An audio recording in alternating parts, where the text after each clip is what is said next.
Yeah, I think the experience of theater and experiencing live performance is so unique for the actor and the audience because it's truly one of the few, if not the medium, in which we can have that real time exchange of energy, exchange of thought, exchange of emotion. Uh, it's not like a film where you could rewatch the same exact thing over and over again, or a song that's recorded where you could listen to the same exact thing over and over again. If you were to go to the same Broadway show or a little underground thing happening here, like in DC, uh, you would see the same show, but you would see a different show every single night.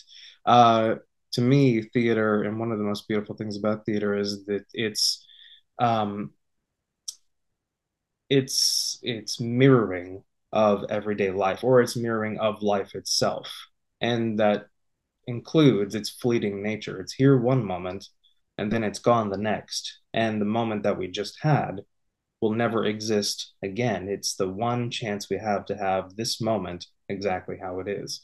Um, and there's something really, really beautiful about that. And I think if we live our lives with that in mind, life becomes a lot more beautiful than perhaps we think it is on the normal day to day. I think theater is a powerful reminder of that. Uh, the fleeting nature, the beauty, and the fragility of life. Um, and it's a place where we can all commune and gather to hear a story, and that's a tradition as old as time. Um, yeah, so I think that's a really beautiful thing. I believe I first heard of the Hollywood Fringe Festival. Uh, it must have been late 2020 or sometime in 2021. And I immediately thought it was such a unique theater experience because of, you know, for anyone who loves, say, a good music festival and sort of the energy of bouncing around from one venue to the next or one tent to the next or whatever it might be, to catch all the magic that is made in those moments. And to do the same thing with theater, I think is just, a really wonderful thing. And there are so many pieces that kind of go into this puzzle that make it a very uh, just a kind of a wild and fun experience. So not only are you in Hollywood or in Los Angeles, you get to see all these different wonderful, beautiful venues, so many different types of theater, whether it be solo theater, full-fledged musicals, original works, experimental works, immersive works, everything to like street performance and magic and whatever else there might be there. Um, so you really get to see the diversity in terms of what storytellers bring to the table come to life at an event like this. And I think Hollywood Fringe is a draw for lots of different folks. And so yeah, there's something really exciting to be able to have it all there at once. And so just trying to get as much of it as possible. Um, and yeah, I think I first heard of that kind of the magic of that must have been late 2020 or sometime in 2021 when I was still really working on my script. Folks should experience the whole Hollywood Fringe Festival because one, there's a little bit of everything for anyone. Whatever kind of theater you might have a desire to go see, it's probably going to be there. It's probably going to be there, and you're going to get to see folks from all across the country, perhaps even the world. I know of at least one or a few folks coming from the United Kingdom to go perform at the Hollywood Fringe. So it's quite literally a global event with a global draw, with stories that are probably as diverse as you can get. And in a time where things are really, really weird for the entertainment and performance industry, the acting industry, the film, TV, and theater industry, still, um, it's a very accessible way to see live performance. And probably, most likely, a much more affordable option for many folks, say, than if you were going to see a Broadway show or perhaps even a show at the Mark Taper Forum in Los Angeles. Um, yeah, so it's very diverse, it's global, and it's very accessible, or at least, as far as I can tell, like, as accessible as you can get.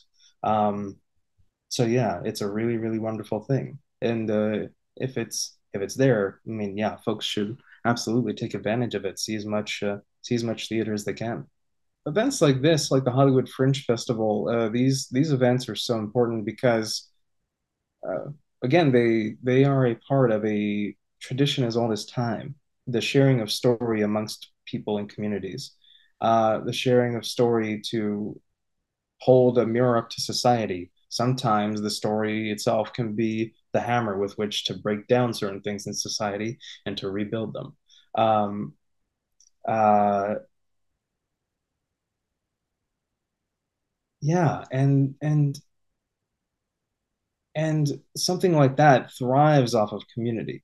There is no theater, there is no live performance, there's no production without collaboration, and there is none without an audience. There is no theater writ large without a community. Um, and it's a community that works together to bring the stories to life, and the community that shares in the storytelling and is a part of that magical exchange of energy, the magical process. Um, and in events like this that are growing and yet still not huge, I mean, it directly relies on the community around it to keep it going. Um, and so I think the more and more people who see and experience the Fringe and uh, festivals and events like it can experience just how magical it can be because of all that's there. I think that'll drive the passion for it even further. But yeah, it's so vital. It's so important for a community to support events like this, because ultimately it's a positive impact on your own community, not just for entertainment's sake, but for uh, on an economic front, on a cultural front, on a social front. Uh, it it has many, many benefits that I think a lot of people don't think about unless they really experience it for themselves. Yeah, yeah, yeah. So vital, so important. I guess I will just add to kind of round out what's already been said. When it comes to the Hollywood Fringe Festival, it is such a unique experience. Many diverse voices being many diverse voices coming to the stage and bringing their stories to life and doing the very brave and vulnerable thing of uh, yeah, putting on a show. Many of these shows are happening for the very first time, and so they're sharing quite literally, from my view, pieces of their soul. And that's kind of what I feel like I'm doing. I'm sharing a piece of my soul with whoever decides to come and see it. And I hope many folks do come and see it. I hope many folks see all the different other shows as well. Um, I There's a part of me that really wants this Hollywood Fringe to be the most successful it's ever been because I think story and the impact and the power of story is needed more than ever today. Um, and I think my show can at least be a little shred of that. Um, and I've been told, I keep being told that it can, it's a that it can move people. And so I think I have to finally have the security in myself to believe that. My name is Christion Ty Edwards. My show is called The Sad Life of a Happy Man. I'll be at the Hollywood Fringe Festival in June on June 2nd, June 11th, and June 17th. I would love to see any and all of y'all there. And remember that you're not only supporting me when you come see the show, you're supporting the JED Foundation, you're supporting the Storytelling Heals movement, you're becoming a part of the movement for mental health awareness, suicide prevention, and making a difference in the lives of those who are struggling and most often struggling in silence. Uh, and you're supporting the Hollywood Fringe Festival at large, something that is truly, truly unique and inspiring and exciting, that deserves to keep going for as long as it can keep going for. So yeah, I would be truly honored. I'd be truly honored to see all y'all in the audience.